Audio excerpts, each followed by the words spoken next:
Hey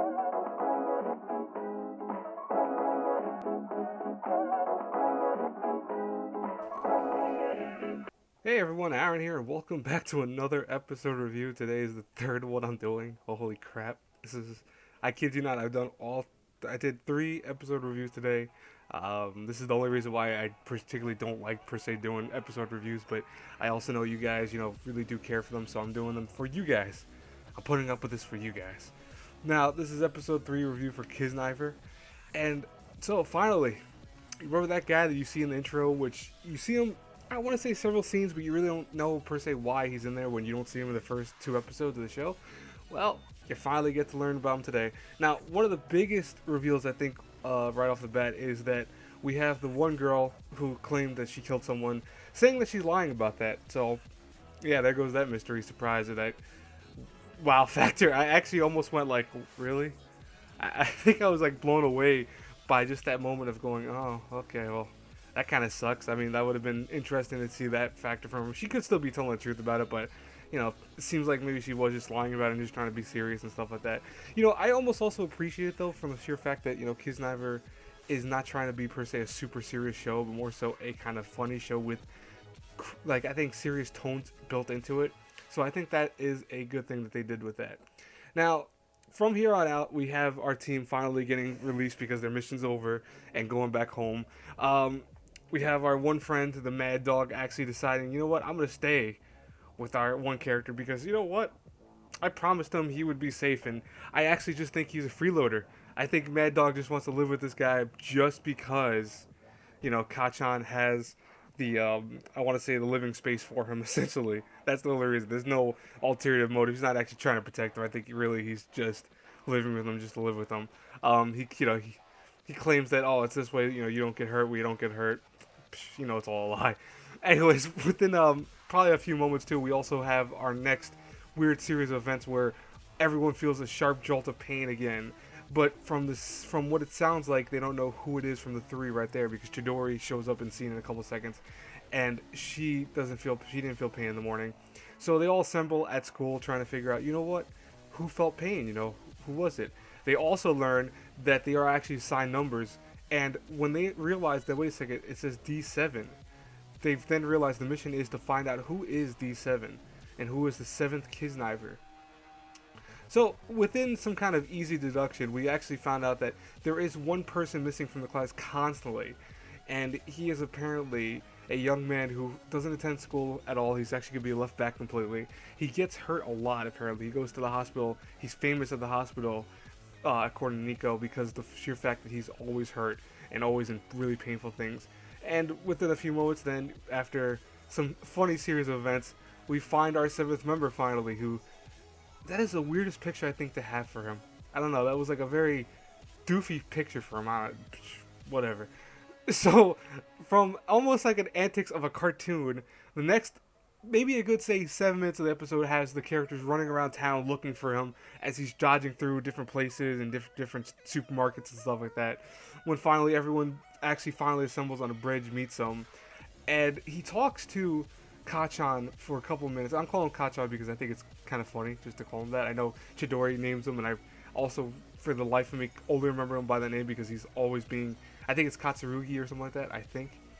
But, this new Kiznaiver introduces himself, and lo and behold, right away talks to Kachan and says, I like to feel the pain. Would you actually die for me?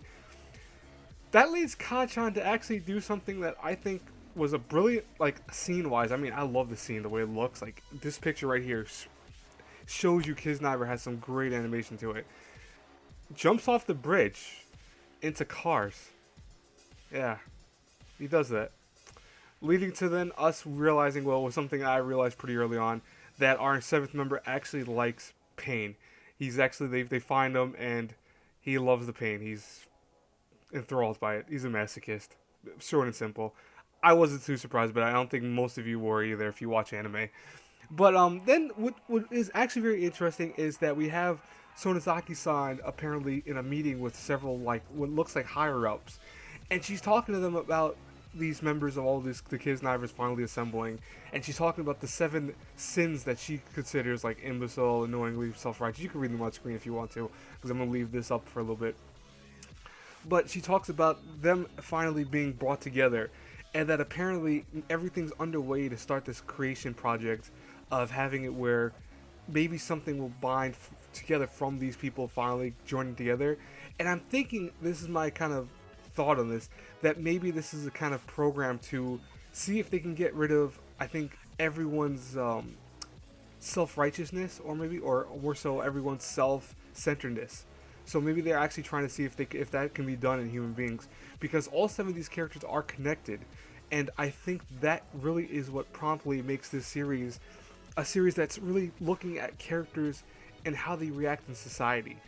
You know, every single character you've already come to know from the first 3 episodes has very big fatal flaws as human beings.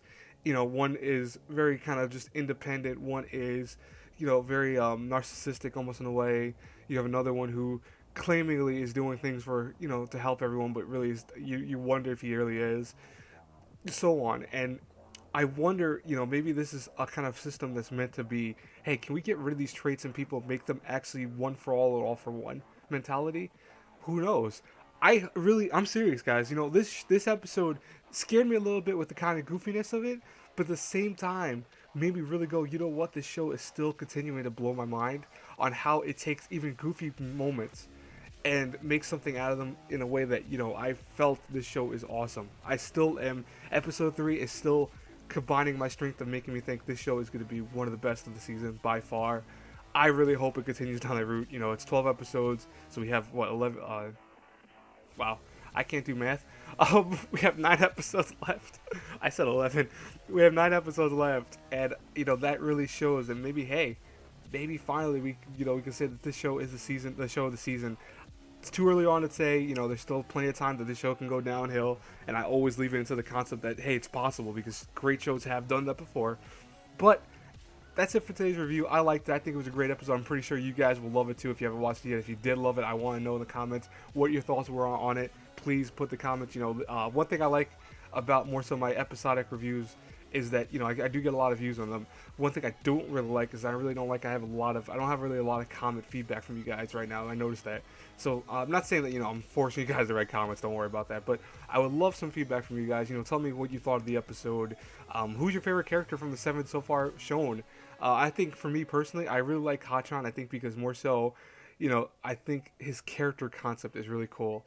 Because you do see that a lot of times in anime characters that don't feel pain, or, you know, but I kind of dig him. I think he's pretty funny. I think he's got, even though he doesn't feel pain and stuff like that, he's funny. And I mean, come on, Chidori likes him already. That's cool, because I like Chidori. She's awesome.